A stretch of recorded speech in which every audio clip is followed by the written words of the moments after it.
Assalamu alaikum guys, welcome back. We are done with Hooke's law in the previous video and we are going to now start out SHM, simple harmonic motion. Okay, so simple harmonic motion ये क्या चीज़ है? Simple harmonic motion को अगर हम define करें ना तो this is actually a vibratory oscillatory motion. एक vibratory या एक oscillatory motion होता है ये. Oscillatory भी उसी को ही कहते हैं, vibratory को ही कहते हैं, मतलब to and fro motion को कहते हैं. Vibratory or oscillatory motion in which acceleration is proportional to displacement and is always directed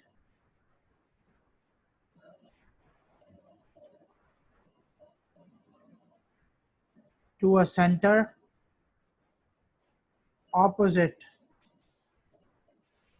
to the direction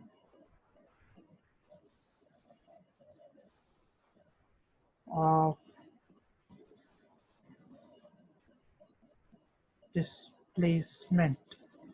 So basically यहाँ ये कह रहे हैं कि ये एक ऐसा मोशन होता है जो कि वाइब्रेटरी होता है जिसमें एक्सेलरेशन और डिस्प्लेसमेंट एक दूसरे के प्रोपोर्शनल होते हैं, लेकिन दोनों एक दूसरे के ऑपोजिट होते हैं डायरेक्शन में. अब हम एक एग्जांपल ले लेते हैं. यहाँ पर अगर एक स्प्रिंग को मैंने अटैच किया हुआ है किसी बॉल के साथ, ठीक है, अज्यूम करते हैं ये हॉरिजॉन्टल डायरेक्शन में, और यहाँ एक ब्लॉक रखा हुआ है किसी हॉरिजॉन्टल सरफेस पर. And now if I move this block to the right hand end, तो मैंने डिस्प्लेसमेंट किस डायरेक्शन में कवर की? राइट हैंड साइड पर.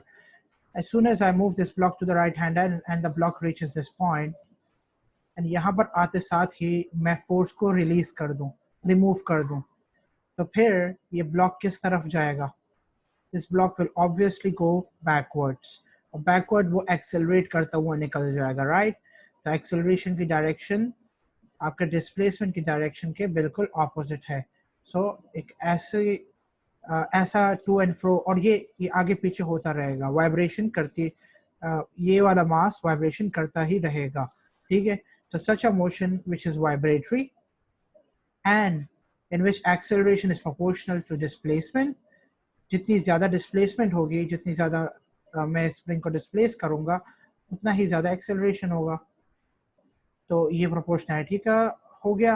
And both of them are directed in the opposite direction. Acceleration is directed to a center which is opposite to its direction, opposite to the direction of acceleration actually. It is opposite to the direction of acceleration. एक ऐसा centre है ये रहा जो कि acceleration के direction के नहीं, एक्सेलरेशन नहीं, सॉरी, डिस्प्लेसमेंट ही था, जो कि डिस्प्लेसमेंट के डायरेक्शन के ऑपोजिट होगा. डिस्प्लेसमेंट राइट साइड पे जा रहा है, वो सेंटर बिल्कुल उसके ऑपोजिट साइड पर पड़ा हुआ है. तो यानी यहाँ पर एक डॉट पड़ा हुआ है, तो ये एक्सेलरेशन की डायरेक्शन उस डॉट की तरफ है जो कि डिस्प्लेसमेंट की डायरेक्शन के ऑपोजिट है. इस टाइप ऑफ मोशन को SHM कहते हैं. सो इसकी इक्वेशन बन गई, A is proportional to X. ये तो प्रोपोर्शनैलिटी की बात हो गई, लेकिन opposite direction, since both of them are vector quantities, you'll have to place a negative sign over here representing the opposite directions of the two. ठीक है. तो such a motion is an SHM, जिसमें एक spring attach हो किसी मास के साथ, तो वो आगे पीछे मूव कर रहा हो. अब इसके अलावा आपको ये भी पता होगी कि ये जो एक्सटेंशन है, फोर्स जो जो इलास्टिक फोर्स स्प्रिंग में आ गई होगी आपकी एक्सटेंशन की वजह से, या जो आपने फोर्स अप्लाई की है इस एक्सटेंशन को प्रोड्यूस करने के लिए, वो हुक्स लॉ से आपको पता है कि वो एक्सटेंशन के प्रोपोर्शनल है. तो मैं इसको लिख सकता हूँ F is equal to KX, right? F is equal to KX बिल्कुल लिख सकता हूँ. अब आपको ये भी पता होगा कि आपने इसको मूव तो करा लिया, लेकिन as soon as you release it, पीछे की तरफ एक्सेलरेट करेगा. पीछे की तरफ एक्सेलरेट कराने वाली भी यही फोर्स होगी, ठीक है. F is equal to MA के इक्वल होगी वो. उस एक्सेलरेशन को जो मैं मास से मल्टीप्लाई कर दूं तो वो इसी फोर्स के इक्वल होगी, राइट?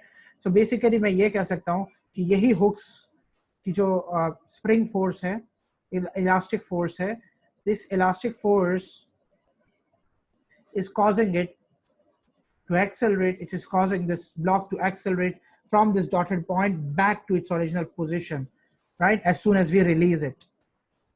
अब इलास्टिक फोर्स की की वैल्यू क्या होती है kx, बट अब आप यहाँ पर एक चीज को गौर करें कि x की डायरेक्शन राइट हैंड साइड पे थी और इलास्टिक फोर्स पीछे की तरफ इस ऑब्जेक्ट को मूव कराएगी, राइट। इलास्टिक फोर्स क्योंकि वो पीछे की तरफ मूव करा रही है इस ऑब्जेक्ट को, meaning it's in the opposite direction to the displacement, तो यहाँ पर एक माइनस साइन लगा लेंगे क्योंकि इलास्टिक फोर्स जो है वो इस डिस्प्लेसमेंट के ऑपोजिट डायरेक्शन में है, ठीक है। और this is equal to m a. अब मैं आपको एक बहुत अच्छी जगह ले जा रहा हूँ। ये SHM का मैंने कहा था ना कि A is proportional to minus x, उसी चीज को यहाँ पर प्रूफ कराने जा रहा हूँ कि ये वाला मोशन SHM कैसे है। अब यहाँ पर मैं A को अगर सब्जेक्ट बना लूँ, so this becomes minus k times x divided by m, right. ये इक्वेशन बन गई हमारे पास। अब ये इक्वेशन बनने के बाद इसमें अगर आप गौर करें तो k अपॉन m, क्या ये कांस्टेंट है? Yep, that's a constant, right?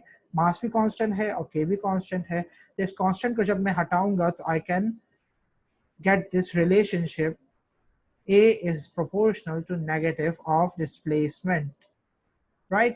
तो प्रूव हो गया कि हाँ एक्सेलरेशन डिस्प्लेसमेंट के ऑपोजिट डायरेक्शन में भी है और दूसरा एक्सेलरेशन डिस्प्लेसमेंट के प्रोपोर्शनल भी है।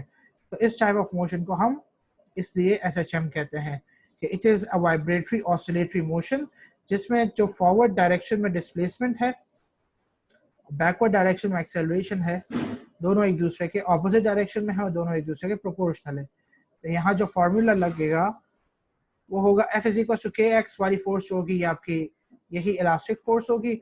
यही इलास्टिक फोर्स इस ऑब्जेक्ट को वापस एक्सेलरेट कराने में मदद भी करेगी जब आप यहाँ पर लाकर इसे छोड़ देंगे, राइट। यहाँ तक एक्सटेंड करने के बाद इसे इस ब्लॉक को छोड़ देंगे तो ये ब्लॉक वापस पीछे की तरफ आने लग जाएगा। And as soon as this block moves backwards वो एक्सेलरेट भी करेगा।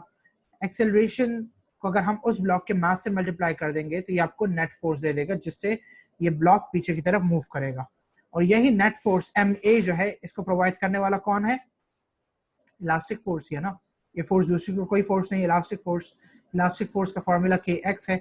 माइनस साइन इससे लगा लिया क्योंकि वो फोर्स पीछे की तरफ एक्ट कर रही है, ठीक है। फोर्स की डायरेक्शन पीछे की तरफ है और डिस्प्लेसमेंट आपने किस डायरेक्शन में कवर किया था? फॉरवर्ड डायरेक्शन में। इनको रीअरेंज कर दें, ए को सब्जेक्ट बना ले, माइनस के एक्स अपॉन एम हो गया। के अपॉन एम जो है ये आपका कांस्टेंट है। आपके पास SHM का रिलेशनशिप प्रूव हो गया, ठीक है। अब एक और बात मैं आपको यहाँ पर ऐड कर दूं कि SHM A is proportional to minus x होता है, राइट। अगर आप SHM का ये प्रोपोर्शनैलिटी साइन हटाएंगे ना तो यहाँ पर एक कांस्टेंट और इक्वल टू लग जाएगा। कांस्टेंट किसी भी SHM के लिए, कोई भी SHM मोशन हो, किसी भी एग्जांपल के लिए कांस्टेंट होता है ओमेगा स्क्वायर्ड। ये एक जनरल SHM इक्वेशन है जो आपने याद रखनी है, ठीक है। A is equal to negative omega squared x. Omega क्या चीज है? ओमेगा एंगुलर वेलोसिटी है, वही एंगुलर वेलोसिटी जो हमने पढ़ी थी सर्कुलर मोशन में, ग्रेविटेशन में, जहां जहां हमने पढ़ी थी, ये वही एंगुलर वेलोसिटी है। एंगुलर वेलोसिटी का फॉर्मूला क्या पढ़ा था भाई? 2 पाई एफ या 2 pi upon T. F frequency, T time period, ठीक है, एक ही चीज है। अब A is equal to minus omega squared X. एक इक्वेशन मैंने आपको ये बता दी कि ये एक जनरल SHM इक्वेशन कहीं पर भी लग जाएगी। और एक इक्वेशन आपको ये स्प्रिंग ने बता दी कि ए इज इक्वल टू माइनस के अपॉन एम एक्स, ये भी यहां लिख लेते हैं।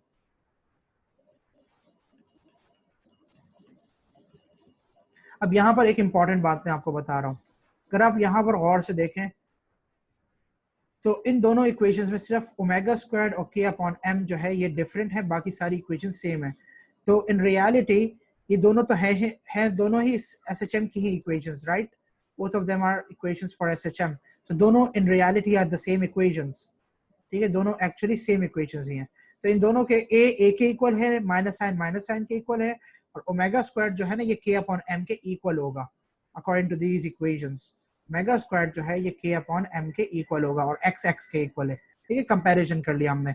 अगर इनको मैं स्क्वायर रूट लूंगा ना तो यहाँ पर मेरे पास ओमेगा की एक इक्वेशन बन जाएगी under root k upon M, and ये इक्वेशन इंपॉर्टेंट है, ठीक है। आपको अगर ओमेगा की वैल्यू निकालनी है किसी भी स्प्रिंग की, मतलब उस एक स्प्रिंग रोटेट कर रहा है, फॉर इंस्टेंस वाइब्रेट कर रहा है, ठीक है, ये एक स्प्रिंग है ऊपर नीचे वाइब्रेट कर रहा है, तो इस स्प्रिंग कि एंगुलर वेलोसिटी अगर आपने निकालनी है ना, तो आप उस स्प्रिंग का जो मास लटका हुआ है उससे वो, और स्प्रिंग का जो स्प्रिंग कांस्टेंट है, उन दोनों का रेशियो लेंगे, k अपॉन m करेंगे और उसका स्क्वायर रूट ले लेंगे, आपके पास ओमेगा की वैल्यू आ जाएगी। ठीक है, और ये डिराइव कहाँ से हुआ? ये SHM के मोशन से हुआ है। ठीक है, स्प्रिंग्स की जो मोशन होती है वो SHM कहलाती है। ठीक है, अच्छा, SHM में हम अज्यूम करते हैं कि there are no energy losses. ठीक है, अगर एनर्जी लॉसेस होंगी तो वो मोशन SHM नहीं होगा। रीजन, क्योंकि A is proportional to -x, फिर अप्लाई नहीं होगा अगर एनर्जी लॉसेस होगी। ए फिर ये रिलेशनशिप ही अप्लाई नहीं होगा, A x के प्रोपोर्शनल नहीं होगा, वो कम होता चला जाएगा। ठीक है, तो ये इक्वेशन आपने याद रखनी है, और इस इक्वेशन की अब आगे एप्लीकेशंस भी आएंगे। क्लियर? अब ये तो ओमेगा का फॉर्मूला भी आ गया, आपको स्प्रिंग से प्रूव भी हो गया कि स्प्रिंग कैसे SHM परफॉर्म कर रहा है। ये बेसिकली आपकी सबसे पहली एग्जांपल थी SHM की जो आपकी कोर्स में है। Example number 1, spring performing SHM। ठीक है, इसी स्प्रिंग का अगर मैं आपसे टाइम पीरियड निकालने को कहूँ, कैसे करेंगे कैलकुलेट? टाइम पीरियड का बहुत पूछते हैं, बहुत ज्यादा पूछते हैं। टाइम पीरियड का एक जनरल फॉर्मूला होता है, omega is equal to under root k upon m, तो आपने निकाल लिया है, राइट? ओमेगा को आप टाइम पीरियड में कन्वर्ट कर सकते हैं, बिल्कुल कर सकते हैं। ओमेगा का फॉर्मूला अभी मैंने आपको क्या बताया, 2 पाई अपॉन कैपिटल T, इसको उठा के यहाँ रख दें, रख देते हैं, which is equal to under root k upon m, right? अब स्क्वायर ले लें दोनों साइड्स का, इसको भी स्क्वायर कर दें, इसको भी स्क्वायर कर दें, तो ये दोनों तो कट गए, ये क्या बन जाएगा, 4 pi square upon t square, which is equal to k upon m। अब t को सब्जेक्ट बना लें, t की एक्सप्रेशन आपके पास आ जाएगी, t square equal to 4 pi square, अच्छा t को मैंने वहां भेज दिया, 4 पाई स्क्वायर को आप m से मल्टीप्लाई कर दें, डिवाइड बाय k कर दें, अब स्क्वायर रूट को हटा दें यहाँ से, ठीक है, मतलब इस पूरे पे स्क्वायर रूट आ जाएगा, तो ये बन जाएगी आपकी 2 pi under root m upon k, time period की फाइनल इक्वेशन। अब ये इक्वेशन आपने याद रखनी है, ऑल्दो आप डिराइव कर सकते हैं, लेकिन टाइम सेव करने के लिए ये इक्वेशन आपने याद रखनी है। कोई भी स्प्रिंग आपको दिया हुआ हो एग्जाम में और उस स्प्रिंग का आपसे टाइम पीरियड पूछेंगे तो ये फॉर्मूला बेस्ट है अप्लाई करने के लिए। ठीक है, तो जनरली वो ऐसे हॉरिजॉन्टल स्प्रिंग्स का ही पूछते हैं। ठीक है, और वर्टिकल स्प्रिंग अगर हो तो उसके लिए क्या करेंगे वो भी मैं आपको बता देता हूँ, उसके लिए दूसरा फॉर्मूला भी अप्लाई कर सकते हैं। अच्छा, ये मास आपको गिवन होगा, स्प्रिंग कांस्टेंट आपको पता होगा, बस इस फॉर्मूला में प्लग इन करें, आपके पास टाइम पीरियड निकल आएगा। ठीक है, और ये फॉर्मूला कहाँ से आया है? ये वही ओमेगा के फॉर्मूला से आ गए, ओमेगा इज इक्वल टू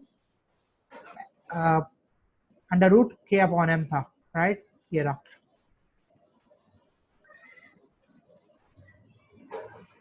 ये दो फॉर्मूलाज आपके पास आ गए, ये आपने याद रखने हैं। ठीक है, ये दो स्प्रिंग से आपको बस ये दो याद रखने हैं। अच्छा, स्प्रिंग की एक और एग्जांपल भी आ जाती है, सिर्फ उस केस में जब स्प्रिंग सस्पेंडेड हो।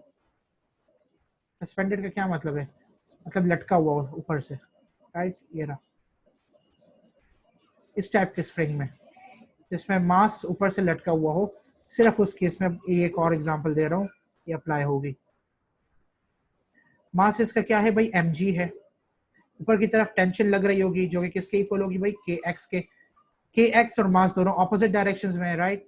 तो मैं ये कह सकता हूँ कि mg is equal to minus kx, बिल्कुल कह सकता हूँ। आपको टाइम पीरियड तो स्प्रिंग का पता है ना, 2 pi under root m upon k, right? ये अभी हमने डिराइव किया, ये रहा, कहाँ गया? ये रहा।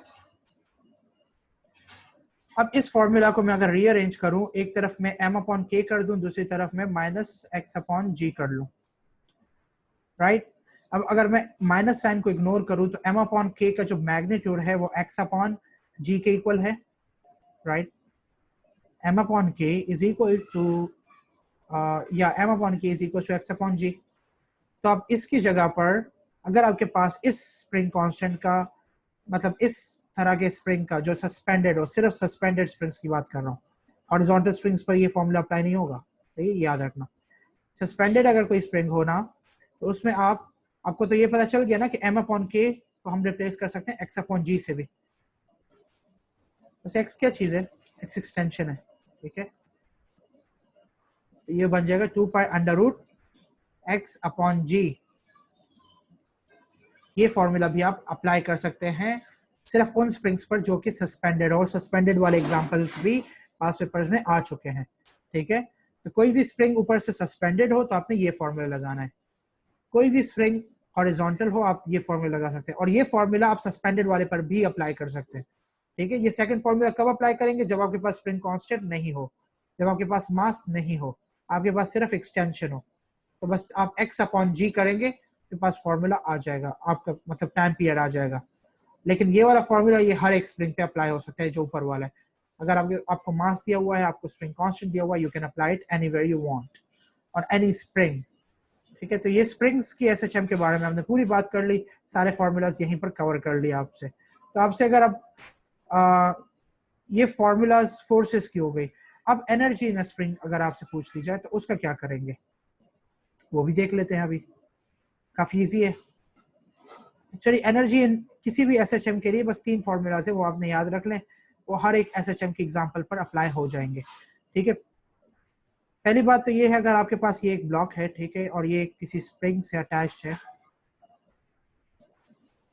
तो इस ब्लॉक को मैंने अगर फॉर इंस्टेंस एक्सटेंड किया नीचे की तरफ, ये रहा, यहाँ तक आ गया, ठीक है, ये स्प्रिंग वही है, और यहाँ तक खींचने के बाद आई रिलीज इट, ठीक है, मैं रिलीज कर देता हूँ यहाँ से। रिलीज करने के बाद क्या होगा, ये एकदम से पीछे की तरफ एक्सेलरेट करेगा। तो यहाँ मैक्सिमम पोजीशन पर, जब ये मैक्सिमम एक्सटेंडेड था, मेन पोजीशन तो यही है, ठीक है, अज्यूम कर लेते हैं ये मेन पोजीशन है, अब ये एक्सटेंडेड पोजीशन पर आ चुका है। जो एक्सटेंडेड या एक्सट्रीम पोजीशन है ना, वहां पर पोटेंशियल एनर्जी क्या होगी, मैक्सिमम, और काइनेटिक एनर्जी क्या होगी, जब वो एक्सटेंडेड था उस वक्त तो जीरो ही थी ना। जैसे ही आपने रिलीज किया और ये ब्लॉक मेन पोजीशन पे आ गया, अच्छा जरा मैं दूसरी डायग्राम बना लेता हूँ, अज्यूम करते हैं कि ये आपका मेन पोजीशन है, ठीक है, ब्लॉक का।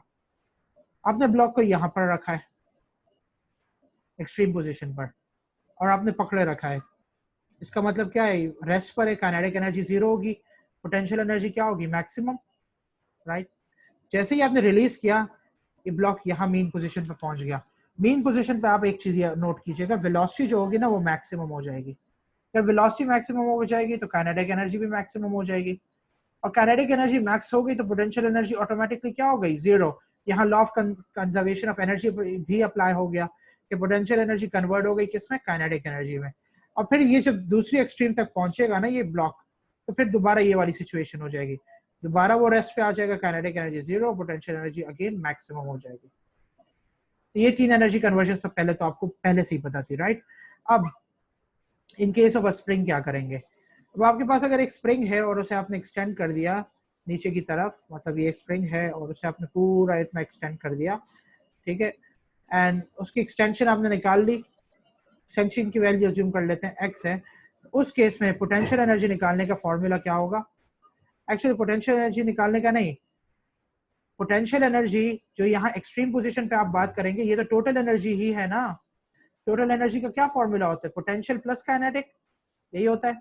और काइनेटिक जीरो होगी तो उस केस में हम क्या कह सकते हैं, इलास्ट जो टोटल एनर्जी है वो पोटेंशियल एनर्जी के ही इक्वल है, राइट, मैक्सिमम पोजीशन पर।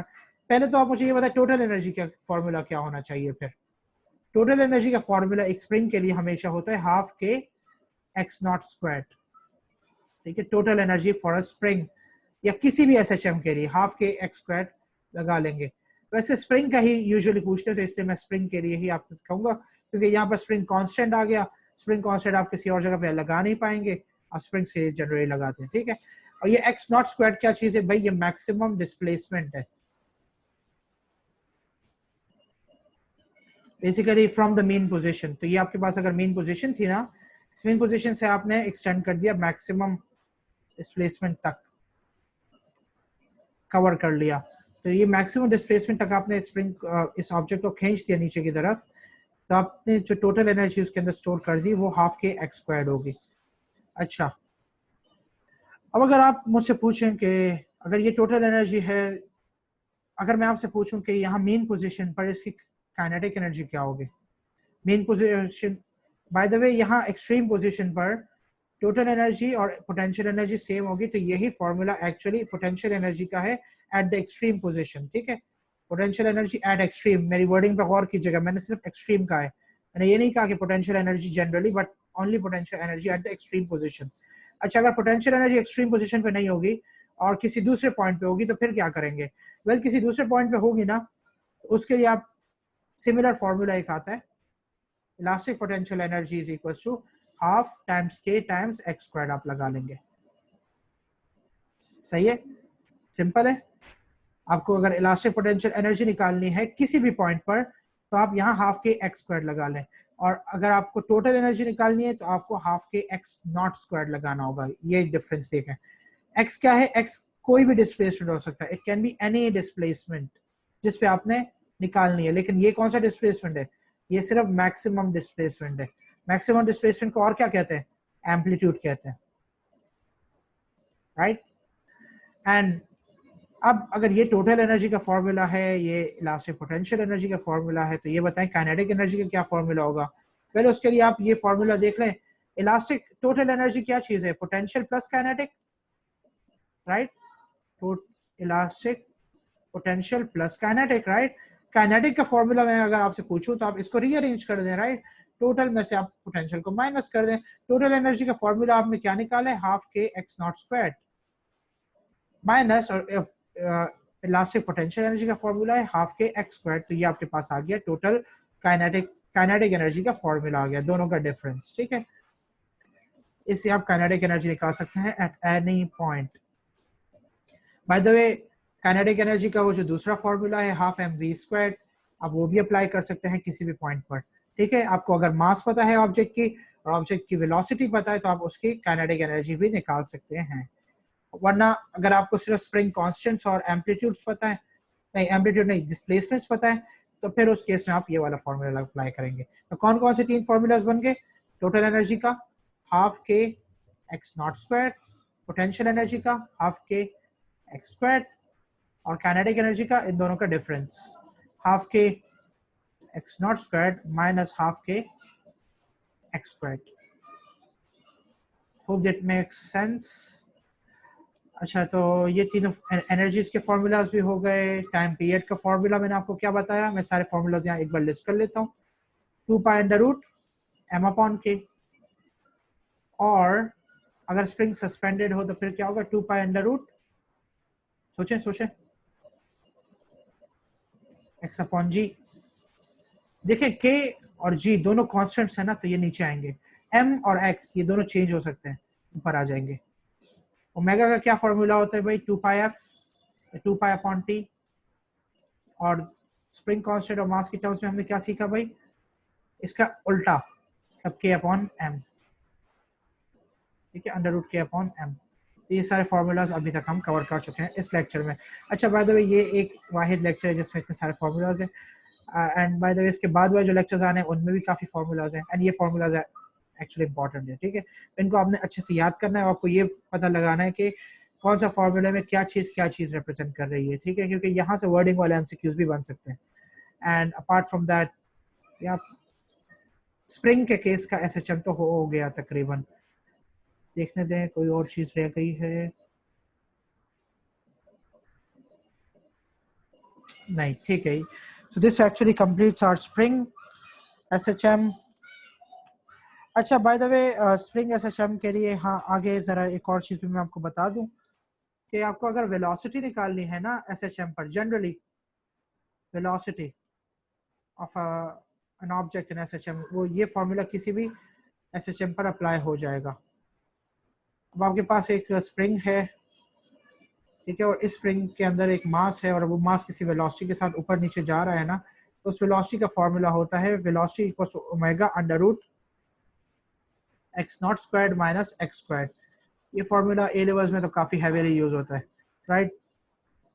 आप वेलोसिटी अगर किसी एक पॉइंट पे निकालना चाह रहे हैं ना, उस पॉइंट में पर जो स्प्रिंग की डिस्प्लेसमेंट है और जो स्प्रिंग का मैक्सिमम डिस्प्लेसमेंट है, उनका स्क्वायर लेके उनको सब्ट्रैक्ट करके स्क्वायर रूट करके ओमेगा से मल्टीप्लाई करेंगे तो आपके पास वेलोसिटी की वैल्यू आ जाएगी। अगर मैं इसी तरह से आपसे पूछूं कि ये बताएं मेन पोजीशन पे क्या होगी वेलोसिटी की वैल्यू, ठीक है, ये अज्यूम करते हैं ये मेन पोजीशन है, तो मेन पोजीशन पे एक्स की वैल्यू क्या होती है? 0, क्योंकि हम मेन पोजीशन से ही डिस्प्लेसमेंट मेजर करते हैं। अब मेन पोजीशन पे ही ऑब्जेक्ट आ गया तो ऑब्वियसली उसने कोई डिस्टेंस या डिस्प्लेसमेंट कवर नहीं किया होगा। तो फॉर्मूला क्या बन जाएगा? v is equal to omega under root x not squared minus 0। Right, zero तो गया। अच्छा, square root of x not square निकालेंगे तो क्या बन जाएगा, ओमेगा एक्स नॉट। सो ये बेसिकली आपके मेन पोजीशन पर जो वेलोसिटी होती है वो है v not equal to omega multiplied by x not, या फिर हम कह सकते हैं इसे वी नॉट या maximum velocity is equal to x not omega. Omega इसकी वही एंगुलर वेलोसिटी होगी, एक्स नॉट इसका एम्पलीट्यूड होगा और वी नॉट आपकी मैक्सिमम वेलोसिटी होगी। एंड ऑफ कोर्स हमें थ्योरी से ही पता है कि हाँ मेन पोजीशन पर काइनेटिक एनर्जी क्या हो जाती है भाई, मैक्सिमम हो जाती है। क्यों? बिकॉज वेलोसिटी क्या हो जाती है, मैक्सिमम। अच्छा, आपसे अगर कोई पूछे ना कि मेन पोजीशन पे एक्सेलरेशन क्या होगी तो वो जीरो हो जाती है। रीजन उसका ये है क्योंकि काइनेटिक एनर्जी मैक्सिमम पे आके कांस्टेंट हो जाती है, ठीक है। और अगर एक्सट्रीम पोजीशन की एक्सेलरेशन पूछे, एक्सट्रीम पोजीशन की एक्सेलरेशन वो हो जाएगी मैक्सिमम, ठीक है। एक्सट्रीम पोजीशन पे आपसे वेलोसिटी पूछे, अच्छा इसी फॉर्मूला से देख लेते हैं। अगर एक्सट्रीम पोजीशन पर आपसे वेलोसिटी पूछी जाए तो यही फॉर्मूला देखें, v is equal to omega under root x not square minus x square. Extreme position पे x की वैल्यू क्या हो जाएगी, आपके पास ये मेन पोजीशन थी, आप एक्सट्रीम पोजीशन पे पहुंच गए, मतलब आपने एक्स नॉट का डिस्टेंस ट्रेवल कर लिया तो x की वैल्यू एक्स नॉट के इक्वल हो जाएगी, राइट। तो omega under root x not square minus x not square हो जाएगा, इन दोनों को सब्ट्रैक्ट करेंगे जीरो हो जाएगा, उसको ओमेगा से मल्टीप्लाई करेंगे तो आंसर जीरो आ गया। सो v की वैल्यू क्या हो जाएगी, जीरो। कहां पर, एक्सट्रीम पोजीशन पर। और दैट मेक्स टोटल सेंस क्योंकि एक्सट्रीम पोजीशन पर वेलोसिटी की वैल्यू क्या होती है, जीरो, राइट। एक्सट्रीम पोजीशन पे object momentarily comes to rest. तो ये वेलोसिटीज के फॉर्मूलाज भी हो गए। अच्छा, ओमेगा का फॉर्मूला मैंने under root m upon k बताया, sorry under root k upon m बताया था, राइट। टाइम पीरियड का फॉर्मूला क्या है, 2 pi under root m upon k, और ओमेगा का फॉर्मूला इसके ऑपोजिट होगा, under root k upon m. इसको भी आप यहाँ लगा सकते हैं, v is equal to omega under root x not square minus x square होता है, तो ओमेगा की जगह आप under root k upon M लगा लें, मल्टीप्लाई कर दें x not square minus x square से, तो इससे भी आपके पास वेलोसिटी की वैल्यू आ सकती है। लेकिन ये फॉर्मूला इतना ज़्यादा इंपॉर्टेंट है नहीं, तो क्योंकि ये आपने ऑलरेडी किया हुआ है। इससे ज़्यादा इंपॉर्टेंट फॉर्मूला वही है, v is equal to omega under root x not square minus x square, जो कि बेसिकली आपको वेलोसिटी देगा एट एनी पर्टिकुलर पॉइंट। आप मेन पोजीशन पे निकालेंगे तो ये बन जाएगा v is equal to x not omega, आप एक्सट्रीम पोजीशन पे निकालेंगे तो इस v की वैल्यू क्या बन जाएगी, zero. Clear, hope that makes sense. Energy भी हो गई, फ्रीक्वेंसी भी। वैसे फ्रीक्वेंसी का फॉर्मूला क्या होगा by the way for a spring, time period का फॉर्मूला आपको पता है, 2 pi under root m upon k, और फ्रीक्वेंसी का भी आपको पता है कि ये टाइम पीरियड के इन्वर्स होती है। इस पूरे फॉर्मूला को आप इन्वर्स कर लेंगे, फ्रीक्वेंसी का फॉर्मूला क्या बन जाएगा, 1 upon 2 pi under root k upon M, ठीक है। एक ही बात है यार, इसके लिए कुछ खास अलग से करना नहीं होगा आपको, आप ये कॉमन सेंस भी आप अप्लाई कर लेंगे, ठीक है। अब यहाँ तक आते आते हमारे स्प्रिंग की एग्जांपल सारी कंप्लीट हो गई, तो अगले वीडियो में हम करते हैं सिंपल पेंडुलम। थैंक यू, जो कि एसएचएम की दूसरी एग्जाम